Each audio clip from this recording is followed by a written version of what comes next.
وأشكر الله الذي لا مانع ولا ضار إلا هو، وأصلي على النبي الكريم الذي بعث رحمة للعالمين وعلى آله الطيبين الطاهرين.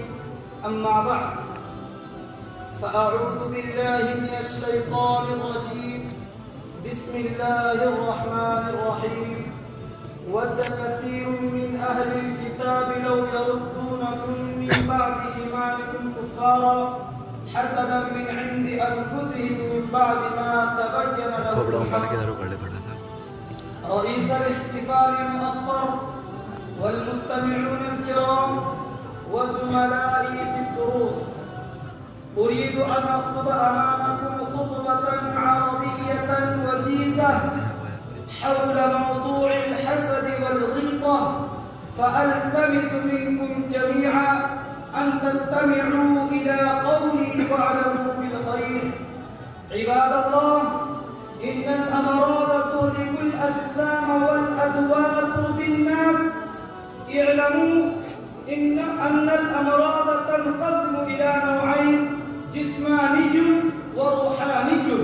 الأمراض الجسمانية تضر الجسد فحسبه، ولكن الأمراض الروحية تضر الجسد والروح كليهما. ومن أخطر أمراض الروح الحسد. ألا تعلموا؟ الحسد هو المرض الذي تسبب بالفرد الإنساني إلى الذنب الأكبر أولا في العالم.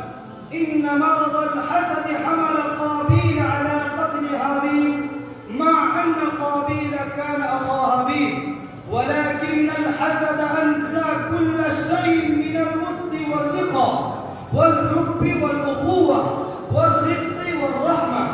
الأخوان هابيل وقابيل قربان قربان، ولكن الله تقبل قربان هابيل ورد قربان قابيل، لأن قابيل بذل مالا خبيثا في قربانه، والله لا يحب الخبث.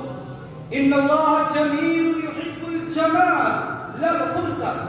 إن الله نظيف يحب النظافة لا الدنس. فاشتعلت نيران الحسد في قلب قابيل وعزم على قتل أخيه بدون تردد وفكرة. أيها الناس، اجتنبوا هذا الحسد الذي هو أكبر الذنوب والمعاصي، وكونوا عباد الله إخوانا، ولا تكونوا عباد الشياطين وعباد الأوثان.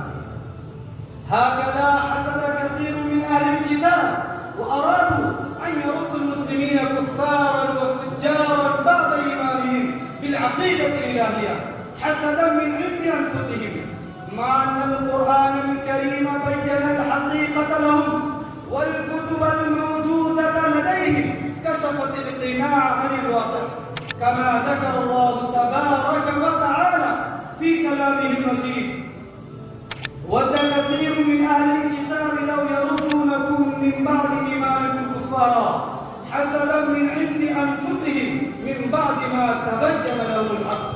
أيها الناس، إن اليهود والنصارى كانوا على علم تام بأن الإسلام دين حق، وكانوا على معرفة كاملة بأن محمدا صلى الله عليه وسلم نبي خاتم جاء بالقرآن الهادي المنير، ولكن حسدوا كيف تقدم ضلال الناس والمنبوذون انطلاق الإسلام، وأسلموا قولهم هذا الحسد منعه من قبول دعوة النبي صلى الله عليه وسلم.